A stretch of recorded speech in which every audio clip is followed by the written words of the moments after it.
This is John Lauder, host of The Cheap Seats. Thanks for listening to the following broadcast on Public House Media. This is Dr. Mariah White, host of Your Life Matters, here on Public House Media. Thanks for listening to the following broadcast on Public House Media. Once you are done with this episode, I hope you'll come check out my show, Your Life Matters, where we talk about dreaming big and dreaming bold to reach your wildest dreams in both your health and your happiness. A new show comes out every single Tuesday. Don't forget to subscribe on iTunes so you'll never miss an episode of Your Life Matters. Thanks again for checking out the following broadcast on Public House Media.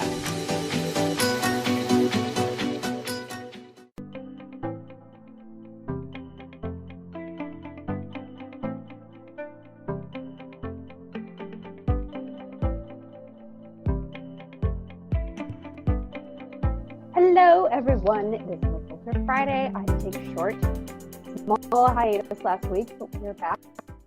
I don't know what's going on with this. It's kind of strange, and the article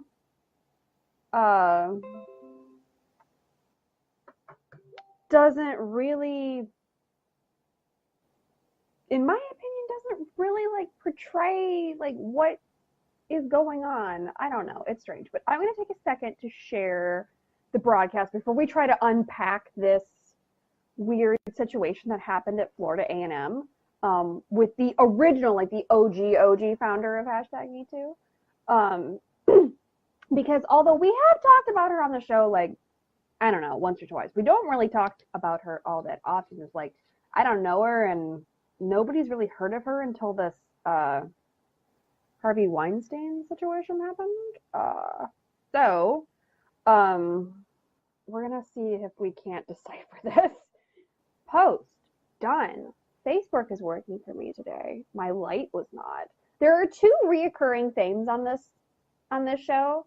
Harvey Weinstein and the epic rottenness that is my dog. I don't know what happened, but they snarled up all of my cords that run the command center, to quote Kevin Smith, and they did something to my light, and I don't know what's wrong. I put it back together, but I don't know if they ripped it out of the wall, or there's multiple pieces to it, so I think that maybe they because it was plugged in. Also, the cleaning lady was here last week. Although she's never done this before, so I'm fairly certain that it was one of my rotten dogs, because they always have things. Hello, David Bobke and Alexa Polar. Thanks for coming in. Okay, so this article came out on The Root 2 days ago. Dogs are cray. They are. Jelly slapped me in the face today. Well, she didn't really slap, but she just put her foot in my mouth. She was standing on me with her heaviness, and she just took her foot and just went right in my mouth. Oh, now she's kicked it out of his bed. Wonderful. Well, anyway, so on Wednesday, this article came out on The Root. #MeToo, Tarana Burke bolts from sexual violence forum at the Florida A&M University in despite with HBCU. So that's her, by the way. So she founded the whole #MeToo movement 10 years ago, if you missed that episode. I guess she's a survivor of sexual assault, and she's been working on this kind of a situation forever. And there's our quote of the week. Okay, so hang on. We need to back up a second. So David Bobke, obviously the engineer that puts up with this, so he's basically a saint. He picks the quote of the week, and apparently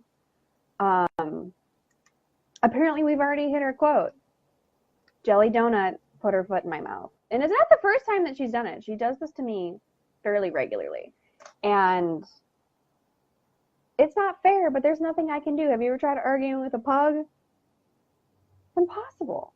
Absolutely impossible.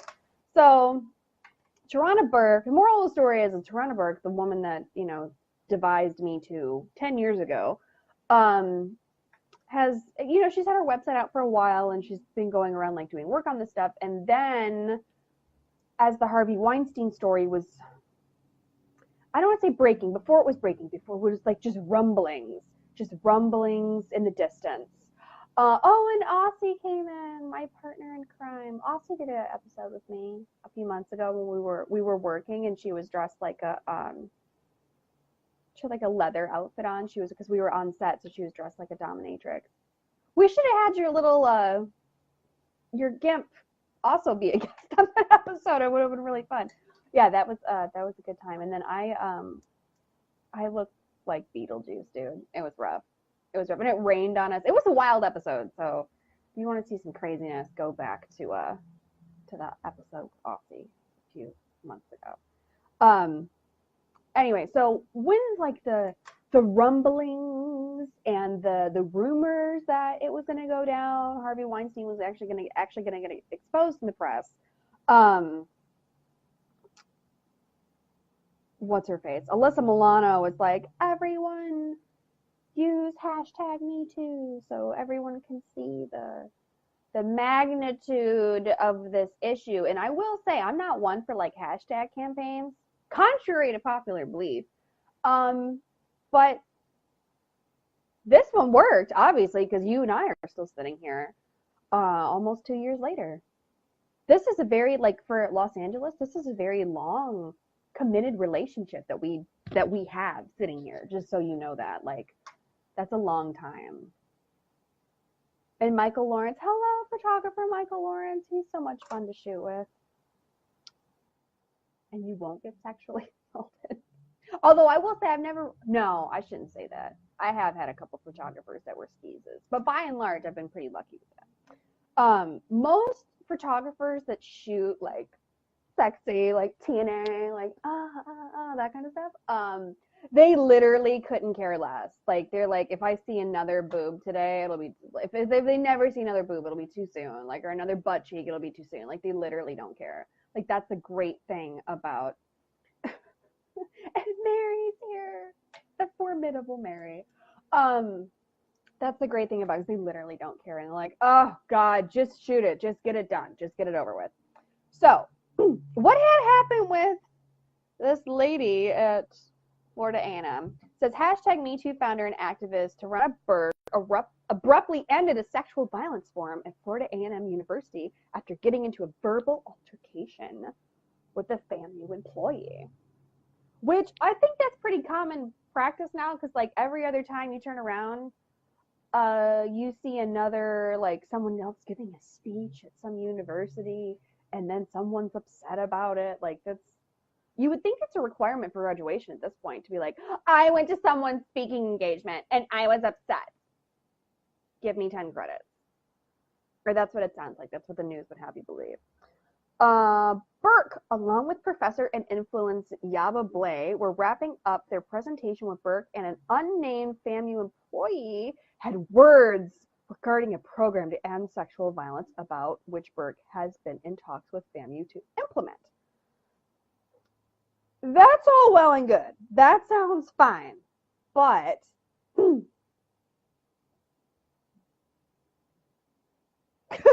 Isaac Duncan. Oh, that's very sweet. He says, I feel like this relationship is going too slow. I've been watching your show on and off. Well, if you watched it every week, then maybe you wouldn't feel like it was so slow for almost 2 years. Well, we're committed, dude. You're in it, whether you want to be or not. You're here with all of this craziness. So, I don't even want to begin to try to, this doesn't make any sense. Okay, a FAMU Office of Students Activities employee stood up and interrupted Burke. The FAMU employee explained that Burke was not allowed to read the contract aloud because the university had not yet reviewed or signed it, sparking a debate across the ballroom. Well, the interesting thing about contracts is that if nobody's like been over it and nobody signed it, then you guys don't have an agreement. you don't have an agreement, then in my opinion, and I think how it goes in my experience, that nobody can hold you to anything if you don't have an agreement. Saying they felt antagonized by FAMU exterminators, Burke and Blay quickly left the forum. FAMU has been so antagonistic, Burke told the FAMUAM. I don't know if that's someone's name or what that is, but I'm not sure who that is. Anyway, and I don't know what they're hiding. We've received emails from students who do not feel safe on this campus. Even before we got here, Blay said, this is about a conversation out of love, not an indictment, which is fair enough.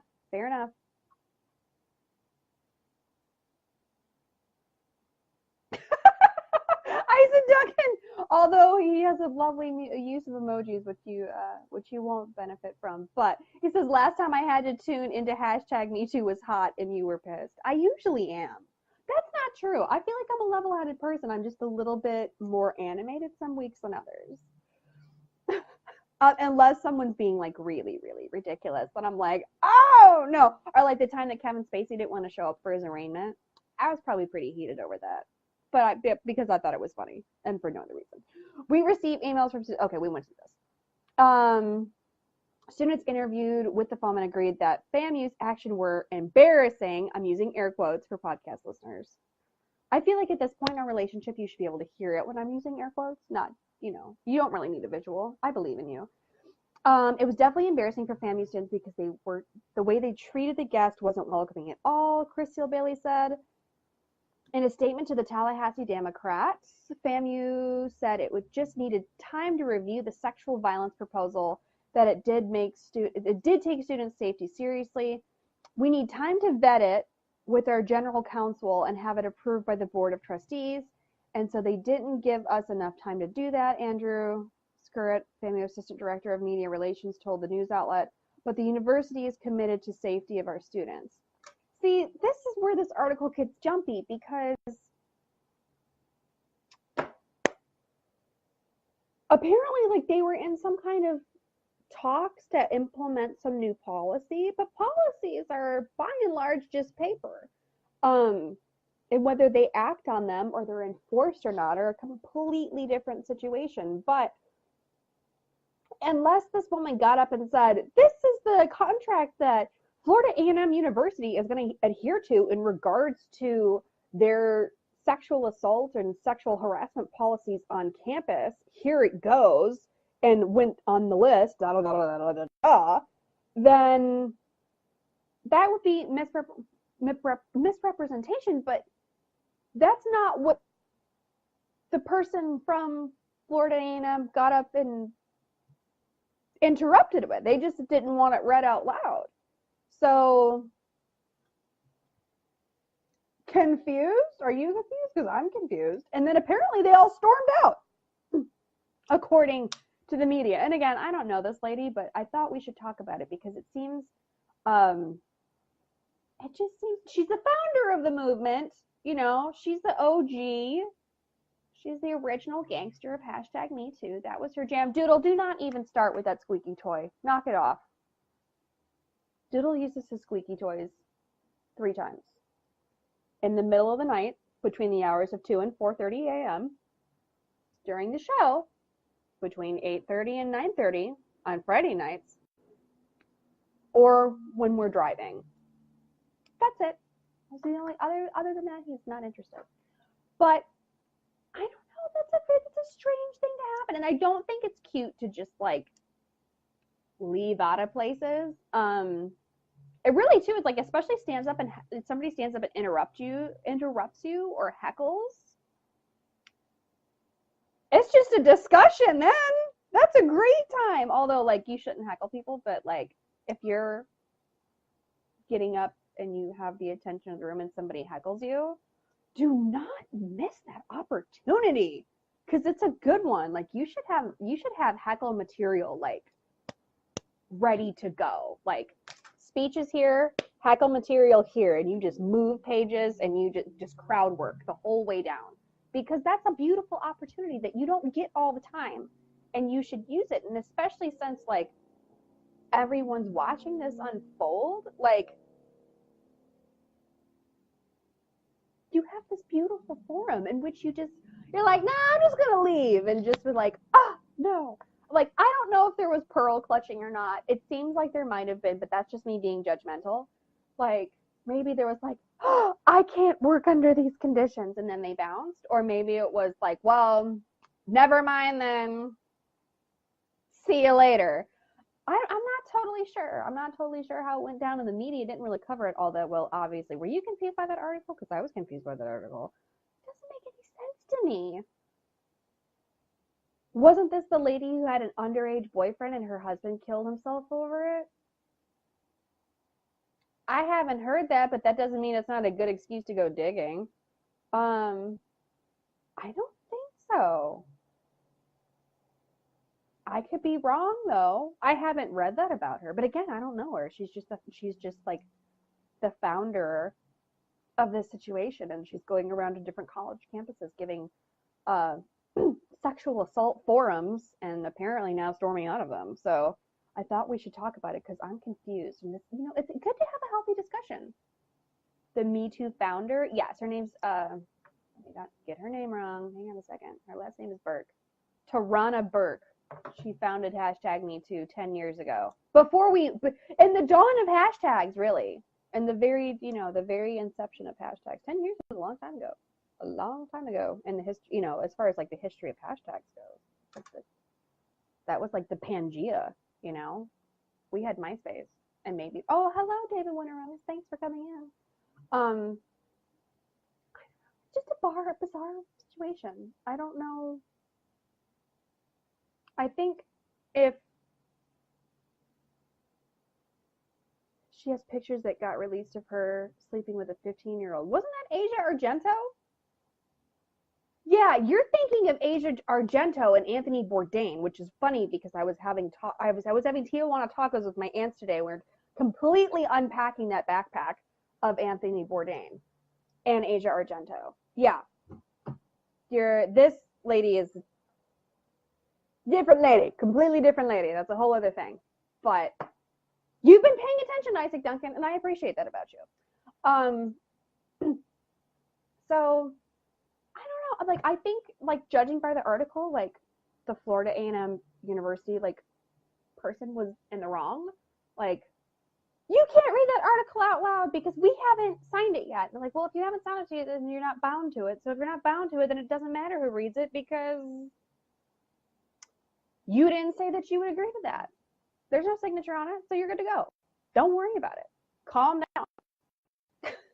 Calm down, Florida A&M. But it shouldn't, although civilized society would not have you out here arguing with people in the audience or having any of these kinds of problems. We haven't lived in a civilized society in God knows how long, so that's not a thing anymore. But if you do find yourself in that situation, I would highly encourage you to just go full roast battle. I do, and it's loads of fun. Like, at the very least, it makes for a really, really, really good story later on. So why not? When in doubt, go full roast battle. That's my advice to you if you're giving any sort of a speech or a TED Talk or a soapbox heralding. I don't know. If you're outside with a bell going, hear ye, have heckle material ready to go. A, it's fun. B, it's effective. And C, you just shouldn't be backing down. It's your soapbox. It's your stage. And you're the one with the microphone. They have to yell so everybody can hear you. Problem solved.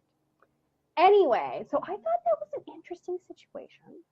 We'll see how this unfolds because it only happened a couple days ago, apparently. Hello, Tyler. Tyler, my work husband. Isaac Duncan's shame. We'll see how this unfolds. That story only came out on Wednesday. Maybe there's more to it.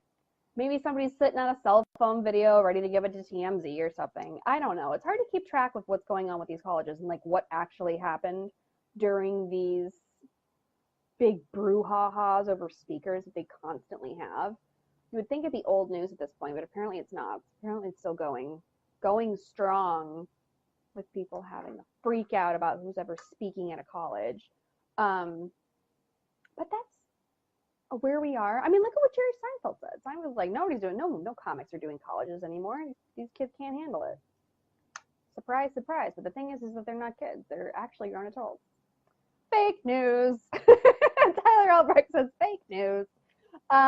Anyway, I will see you all next week for more crazy, ridiculous nonsense that is hashtag me too. And who knows how this is going to unfold.